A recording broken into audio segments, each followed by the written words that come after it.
Un petit jet d'eau, une station de métro, entourée de bistrots, Pigalle. Grand magasin, atelier de rapin, restaurant pour Rupin, Pigalle.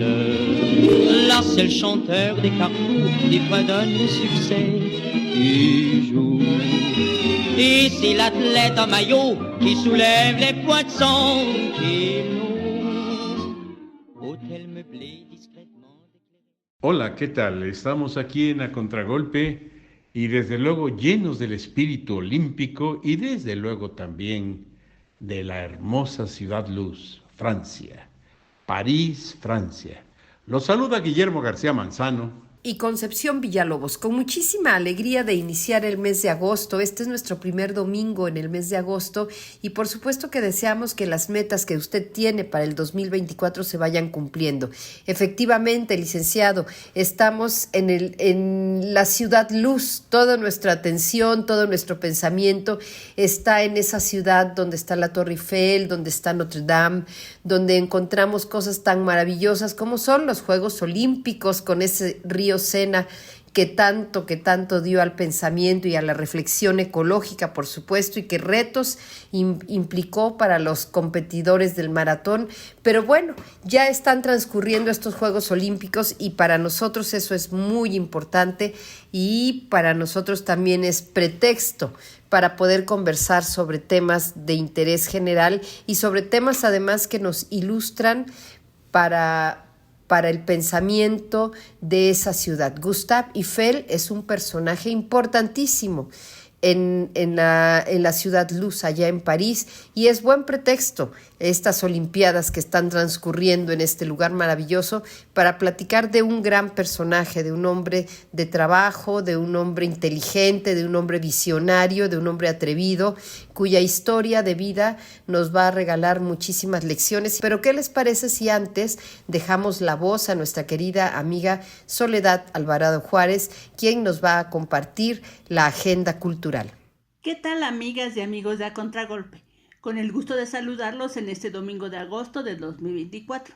Les cuento que en el Centro de las Artes de San Agustín se presenta la exposición Sueño y Vida del maestro Román Gutiérrez. Originario de Teotitlán del Valle, Oaxaca, Gutiérrez se inició en el tejido en telar de pedal a los 12 años.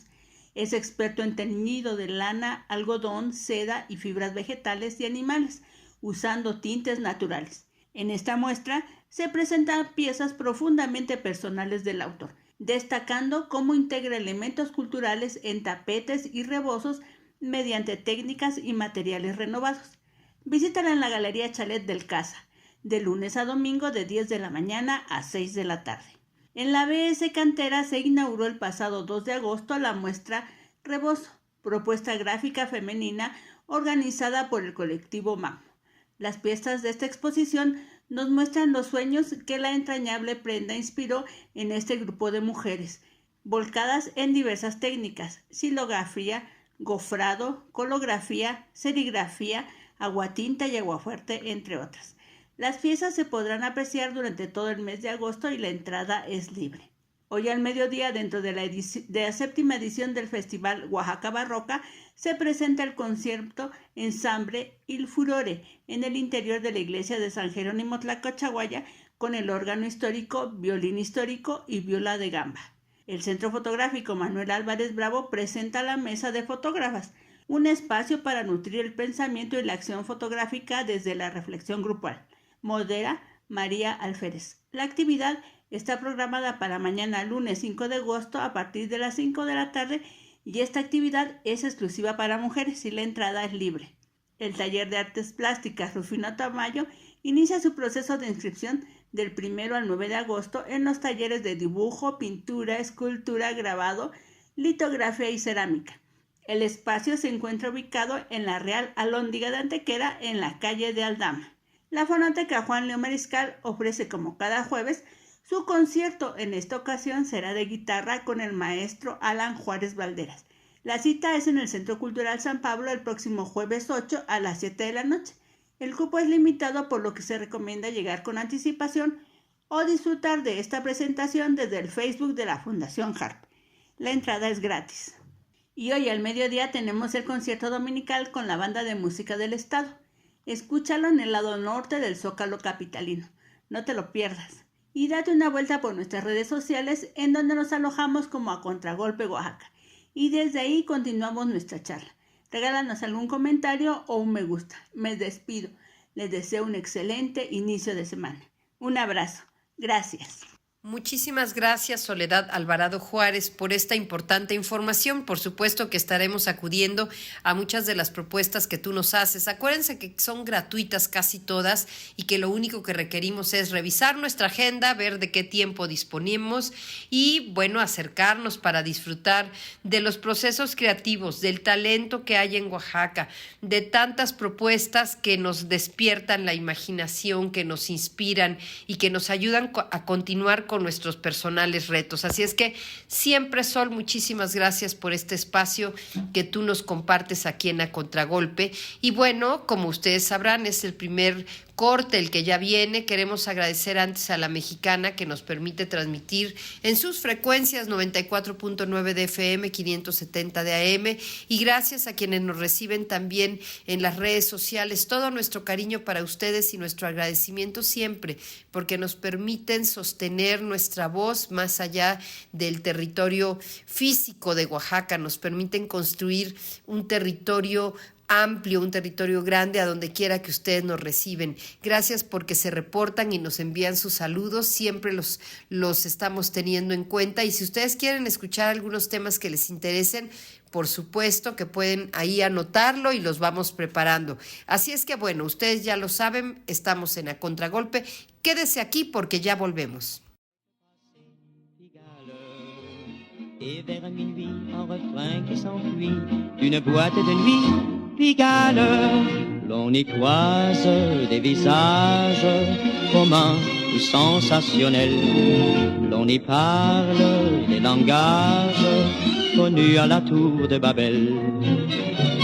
Et quand vient le crépuscule, c'est le grand marché d'amour.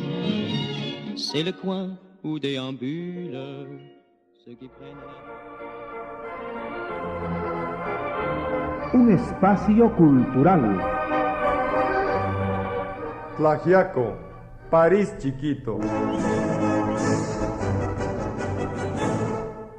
Otrora, la sociedad de Tlaxiaco era de buen gusto y culta, pues las condiciones económicas de sus moradores hacían que con frecuencia viajaran a la capital del país, y hasta hubo la moda preferente de hacerlo a Europa, estacionándose la mayor parte del tiempo en París, la ciudad luz. Así, observando las costumbres parisinas, sobre todo en el vestir, comer y beber, los habitantes de Tlaxiaco las llevaban como novedades a su tierra natal, en donde antaño se acostumbraba los domingos vestir con auténtica ropa parisina, y se tomaban los mejores vinos de Burdeos, y se comían los más ricos platillos de la heroica Francia, y se estilizaban los más finos modales franceses. También se acostumbraba que en las fiestas de postín todas las muchachas llevaran vestidos de un solo color, inclusive zapatos, sombreros, pañuelos y demás aditamentos. Todo esto, aunado al progreso de la región, hicieron que por variedad, no mal fundada en principio, se le denominara a Tlaxiaco París chiquito. Aquellos eran otros tiempos.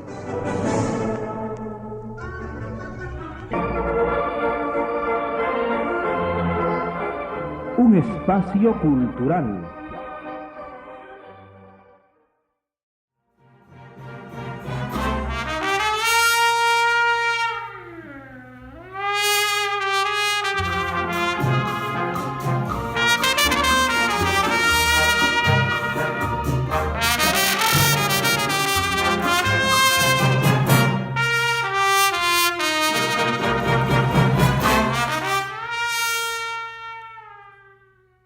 Ya estamos de regreso aquí en A Contragolpe.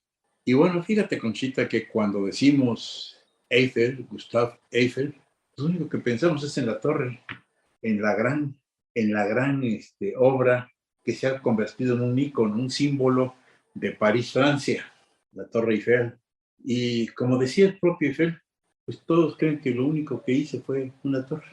Pero él fue un ingeniero que, rechazado del Politécnico de París, tuvo que ingresar a estudiar pues, en otra institución un poquito menos prestigiada. Y con el tiempo se convirtió en el ingeniero más importante de toda Europa y de su época en todo el mundo. Vamos a recordar qué te parece a Gustave Eiffel. Claro, y es una historia muy bonita, licenciado, que tiene que ver con la creatividad, con el ingenio. Yo siempre he dicho que los ingenieros estudian una carrera de ingenio, y él es una demostración de ingenio, con la oportunidad de encontrar sí cuando la gente decía no. Yo quisiera comentar de esta frase tan bonita que él dice cuando dicen, es que eso es imposible. Y él dice, pues sí, pero vamos a divertirnos mientras lo intentamos, ¿no? Cuando sus trabajadores le decían que era muy difícil construir aquel puente que vamos a comentar en un momento más seguramente, y que tenía pocos recursos para hacerlo. Entonces sí es una historia muy interesante. La misma mamá de Eiffel, que por cierto era la que tenía mucho dinero, el papá que había servido a Napoleón Bonaparte, pues sí era un hombre muy duro, pero al mismo tiempo muy exigente consigo mismo. Pero tenía muchos proyectos y nunca los pudo concretar. Y la mamá, pensando en que podía ser una herencia pues negativa que le transmitía el padre, pues lo apuraba y decía, espérate mamá, espérate. En cierta forma él decía, déjame un tiempo y ya verás los resultados. Y mira qué resultados tuvo. Pues sí, este hombre que era relativamente desconocido, decía muchas veces, debería sentirme celoso de la torre. La gente cree al parecer que es mi única obra, pero creo que he hecho unas cuantas cosas más. Y tú hablabas de algo muy bonito, un puente.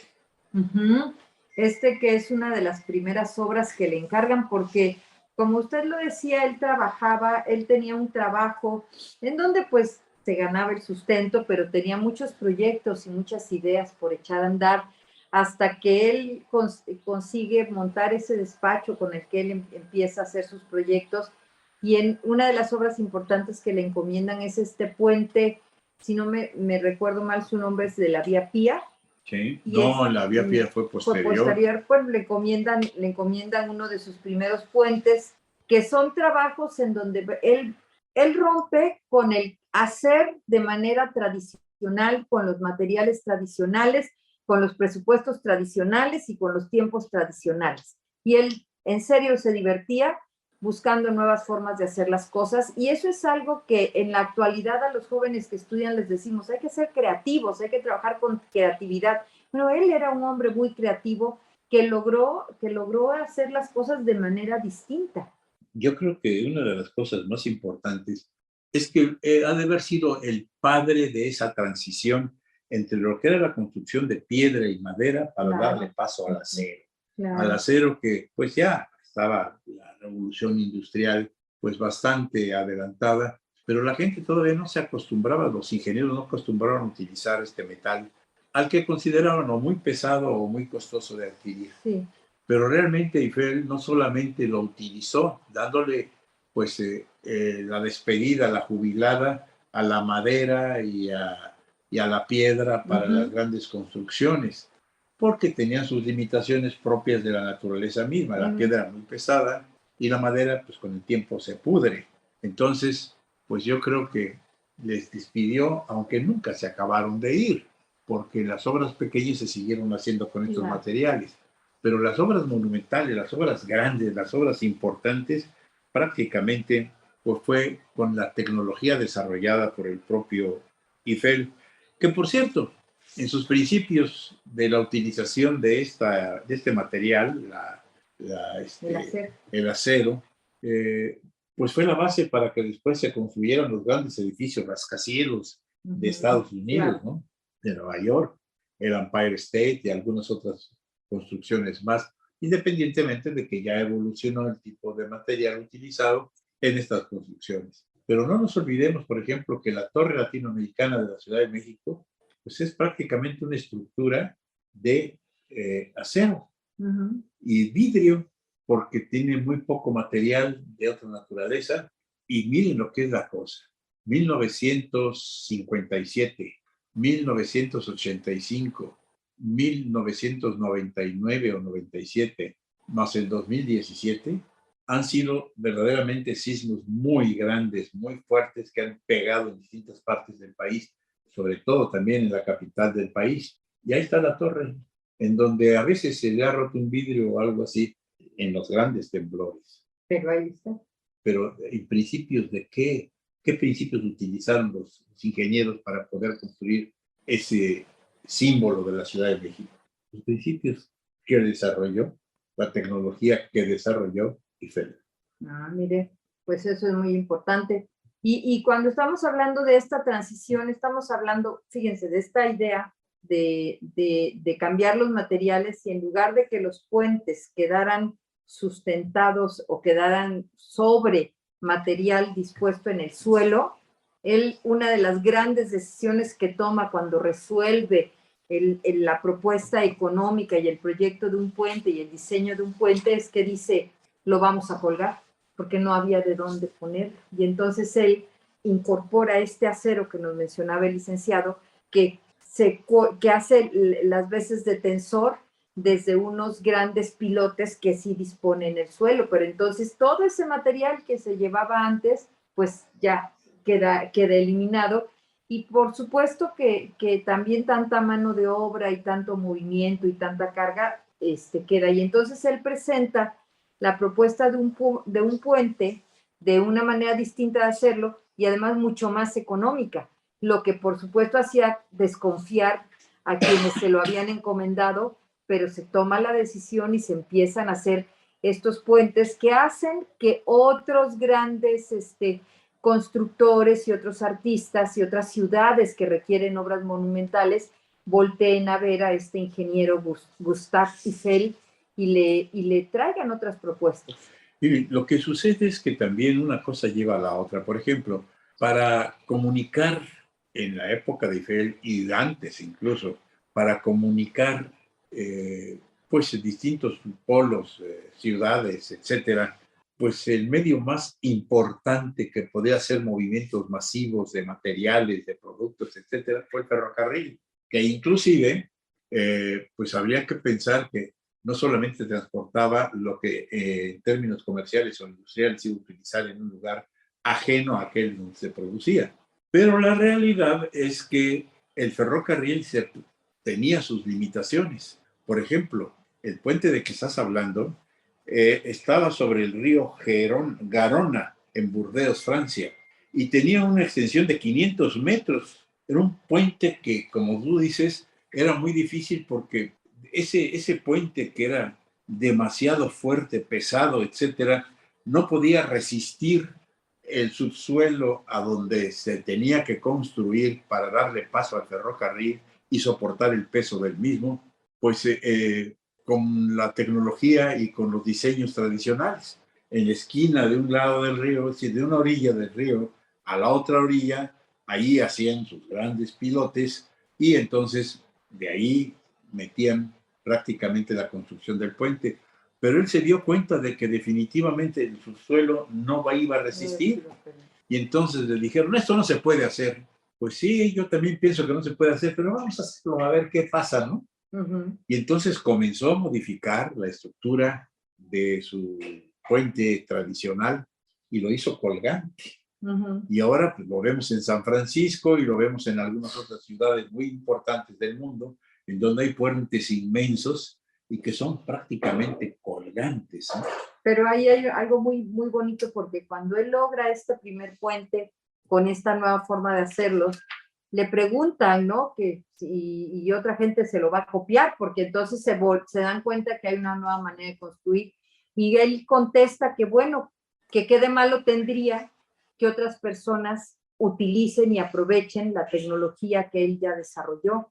Y eso también habla de lo que sus biógrafos describen ya en la parte humana, que era un personaje de gran humanismo, un personaje generoso, entusiasta y alegre, que lo que descubría lo compartía, que compartía lo que sabía hacer.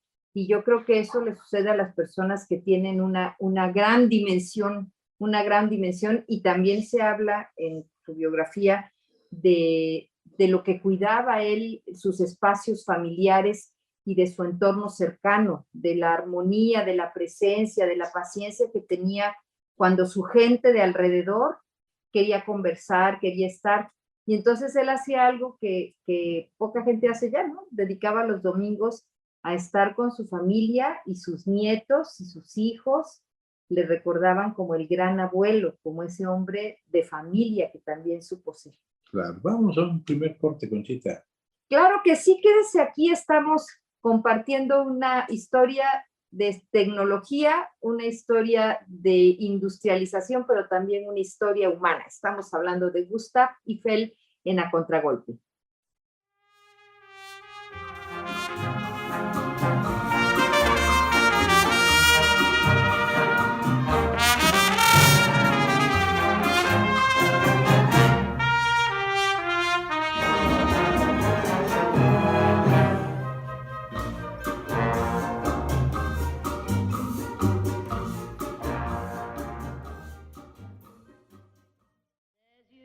Baisser les miens, un rire qui se perd sur sa bouche, voilà le portrait sans retouche de l'homme auquel j'appartiens.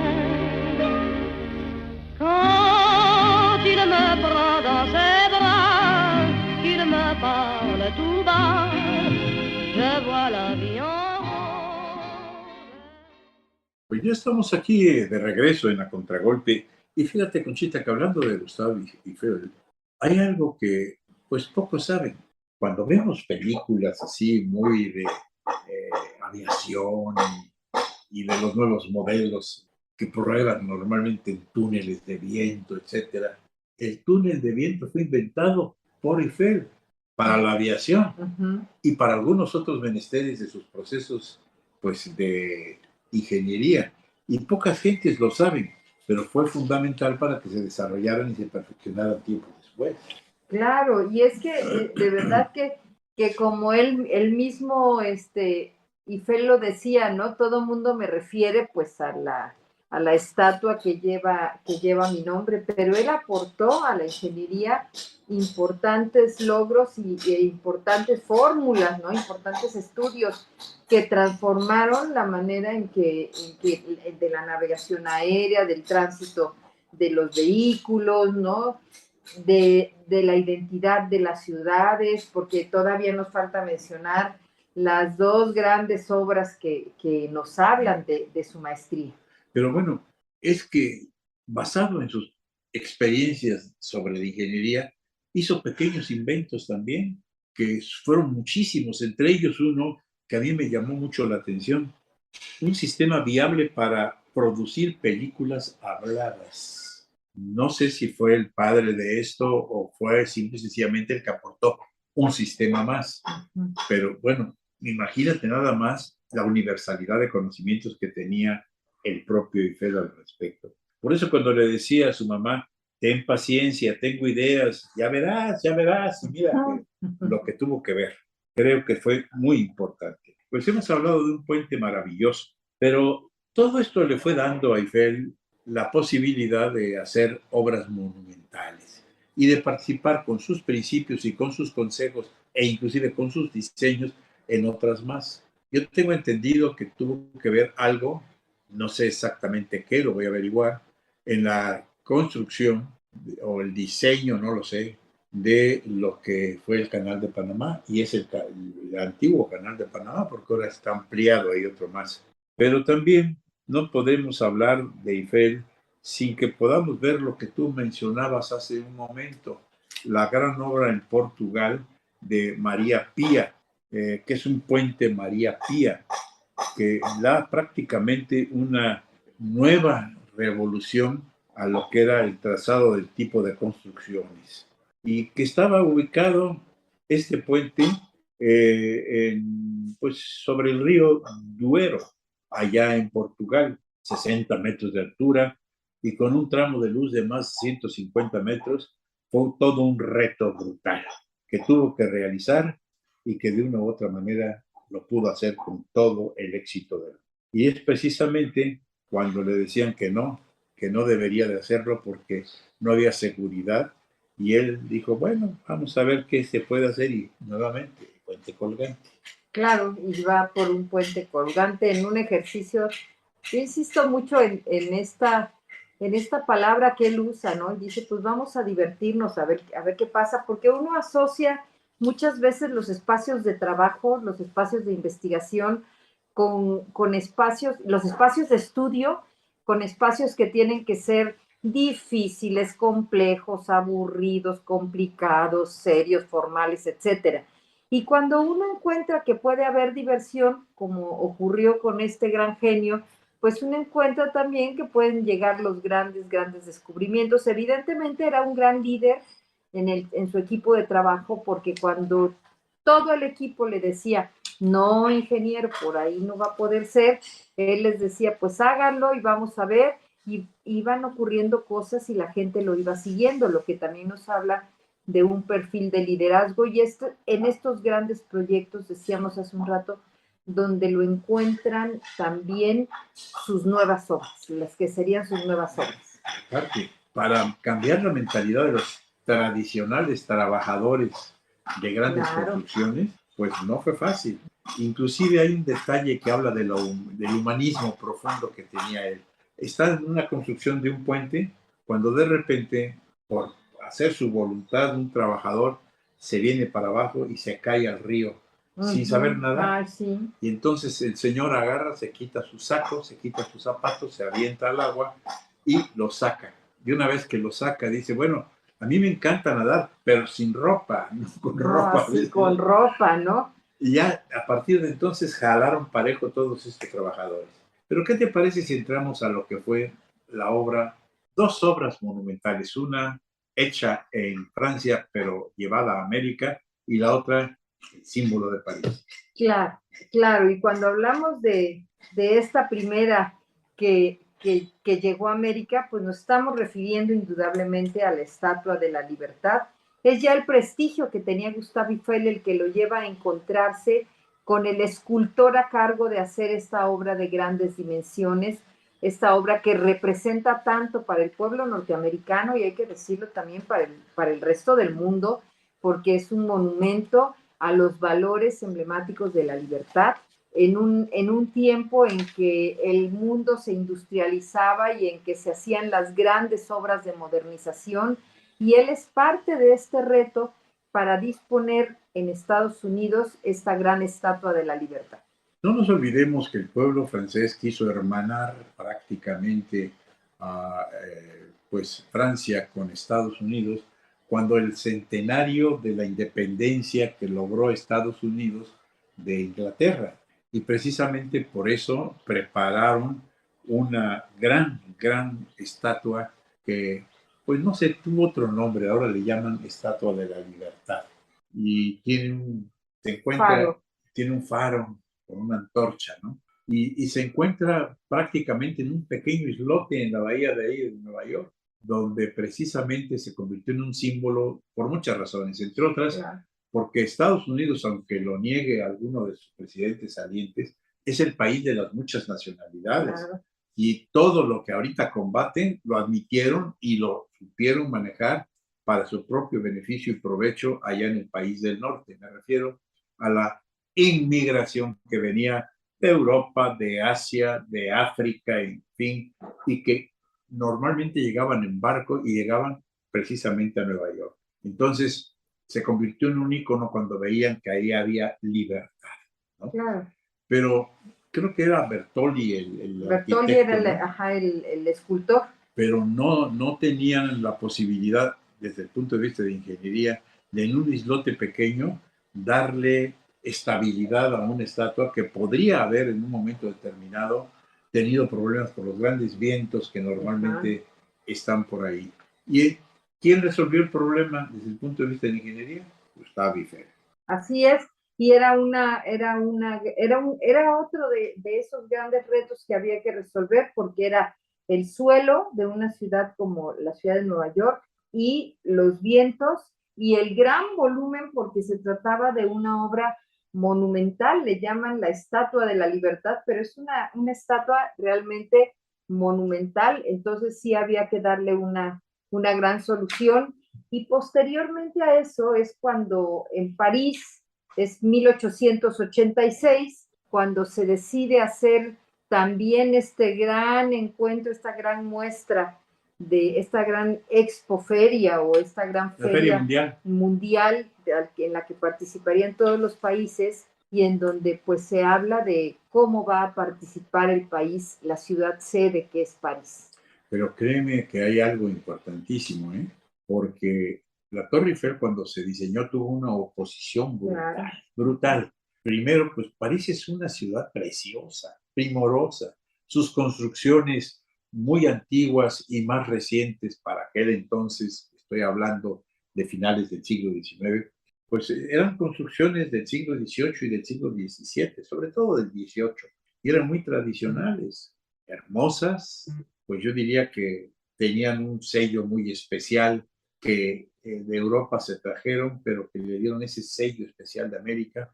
Y creo que de una u otra suerte la oposición fue rotunda cuando simplemente se hizo el diseño de la torre y no solamente los problemas técnicos que había que resolver, sino que decían, pues es un mamotreto, ¿no? Como le llamaron aquí, por cierto, a una escultura que se hizo en el 450 aniversario de la ciudad de Oaxaca. El parisino hablaba de la monstruosidad que iba a estar en lugares tan importantes de la ciudad, porque recuérdese que es un espacio emblemático, es por donde vienen las grandes avenidas, el río Sena, todas esas, Los caídos. el Arco del Triunfo.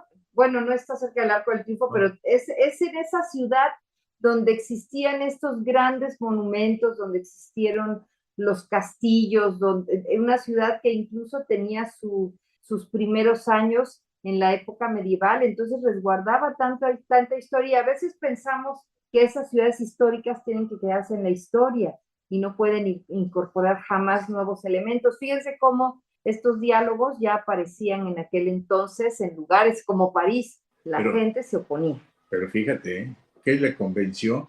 El hecho de que dijera, bueno, vamos a hacer una torre de 300 metros de altura. 300 metros de altura, para esa época era lo máximo. Pero no solamente eso, cuando termine la Feria Mundial, la desarmamos. Claro.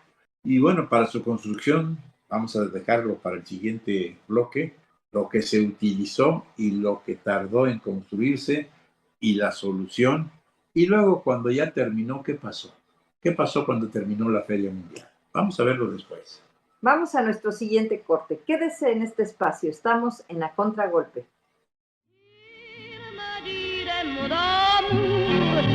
Des mots de tous les jours, ça me fait quelque chose. Il est entré dans mon cœur une part de bonheur dont je connais la cause. C'est lui pour moi.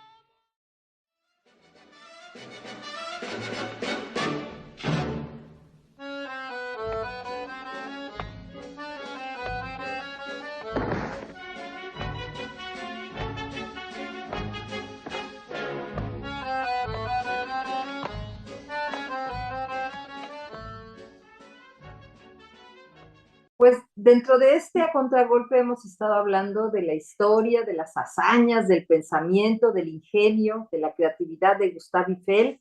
Y ya estamos en este último momento, en el más emblemático tal vez, porque es cuando se enfrenta al gran reto de esta torre que él propone para construir en el corazón de París. La torre que conocemos en la actualidad como Torre Eiffel y que se convirtió en un ícono de la ciudad luz. Cuando en 1886 un grupo de industriales pues, fue prácticamente convencido de que se organizara la exposición mundial allí en París. Y como símbolo, repito, Eiffel propuso una torre de 300 metros de altura.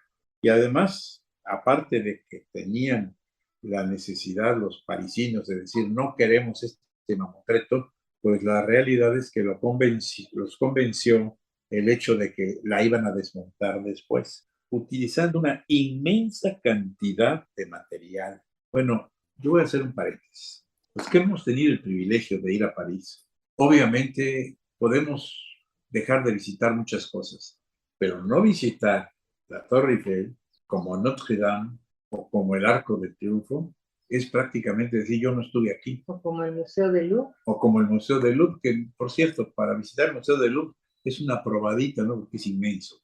Pero cuando vas allá y ves la Torre Eiffel, la ves desde lejos, desde cualquier punto de París, y dices, qué maravilla. Pero cuando te vas aproximando y llegas y ves las 4 patas, por llamarle de alguna manera, que sostienen a toda esa estructura y que están alejadas unas de otras, y te paras en el centro exactamente de las 4 bases o patas metálicas y volteas para arriba, ves una inmensidad de construcción que te sientes pequeñito, te sientes una cosita chiquitita, es impresionante. Si la ves de día, es impresionante. Y si la ves de noche e iluminada, es más impresionante aún.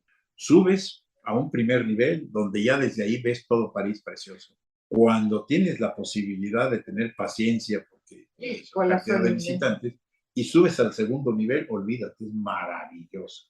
No se puede, o no se podía cuando yo fui subir hasta el último nivel, porque ese era lo que reservó Eiffel para él, por 99 años tengo entendido, algo así. Y ahí tenía una especie como de casa. Laboratorio, de casa, así ahí estudiaba, ¿no? Imagínate nada más. Bueno, tan impresionante que aún cuando Adolf Hitler visitó París, tuvo que ir definitivamente a ver la Torre Eiffel, pero cuando ya se sintió él que iba perdiendo la guerra, ordenó que se dinamitaran los principales edificios de toda Francia, de todo París, entre ellos la Torre Eiffel. Y hubo un comandante militar que desacató totalmente y dijo, yo no voy a pasar a la historia como el destructor del arte citadino del mundo. Es que era maravilloso. Además, la Torre Eiffel está a una distancia muy corta de los caídos, o sea, donde está la tumba de Napoleón Bonaparte, que es otro de los íconos franceses. Pero, ¿qué pasó después de que terminó la Feria Mundial? Los franceses ya la vieron ahí cuando fue inaugurada, inclusive cuando Eiffel subió hasta la parte que le correspondía a él y puso su bandera tricolor, no la mexicana, porque es azul, blanco y rojo. Y desde luego se saludó pues a la Feria Mundial desde la torre, cerca de la torre, con cañonazos, como era el romanticismo inaugural de aquel entonces, ¿no? Pero, ¿qué pasó después? Ahora que ya tiene un asta con una bandera a 300 metros de altura, con una bandera que es el símbolo más importante de París, ¿qué pasa? ¿Qué hicieron los parisinos? Dijeron, bueno, cúmplenos y desmóntala. Ya no quisieron.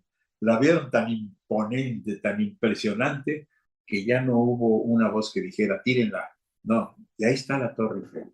Y repito, no tendríamos la presencia de la Torre Eiffel y de muchos otros monumentos importantísimos en París, la Ciudad Luz, si no hubiera sido por ese militar alemán que dijo, no acato la orden de Hitler. Y no la acató. Y ahí está la Torre Eiffel como el ícono más importante de la ciudad de París. Claro, y como usted bien lo decía, París tiene muchos lugares importantísimos para visitar, muchos lugares bellísimos, pero punto obligado por distintas razones, ¿no? Porque uno puede llegar a la Torre Eiffel y buscarlo y revisarla por la tecnología que aquí hemos descrito y revisarla a la luz de la historia y revisarla a la luz del comercio y revisarla a la luz de la belleza, porque es un lugar muy bello. Y ni qué decir de todas estas expresiones románticas que se dan a partir de una vista o de estar un tiempo mirando el atardecer o mirando la luna ahí en las inmediaciones de la Torre Eiffel.